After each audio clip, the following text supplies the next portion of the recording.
দেশের সব রাজনৈতিক দলগুলোকে কর্মসূচি গ্রহণ ও বাস্তবায়নের ক্ষেত্রে জনস্বার্থকে অগ্রাধিকার আহ্বান জানিয়েছেন রাষ্ট্রপতি মোহাম্মদ শাহাবুদ্দিন। কমিউনিটি ক্লিনিকের প্রতিষ্ঠা দিবস উদযাপন উপলক্ষে দুপুরে রাজধানী ওসমানী স্মৃতি মিলনায়তনে আয়োজিত অনুষ্ঠানে তিনি এই আহ্বান জানান।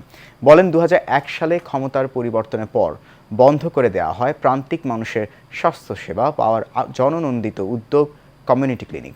এটি তৎকালীন সরকারের প্রতিহিংসামূলক জনস্বার্থ বিরোধী সিদ্ধান্ত ছিল বলেও মন্তব্য করেন তিনি।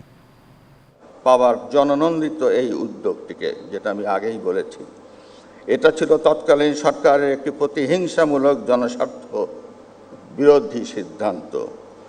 রাজনীতির মূল লক্ষ্য ও উদ্দেশ্যই হচ্ছে জনকল্যাণ।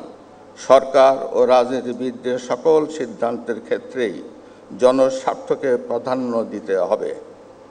সিদ্ধান্ত কে বা কারা বা কোন সরকার নিল সেটি বড় কথা নয়।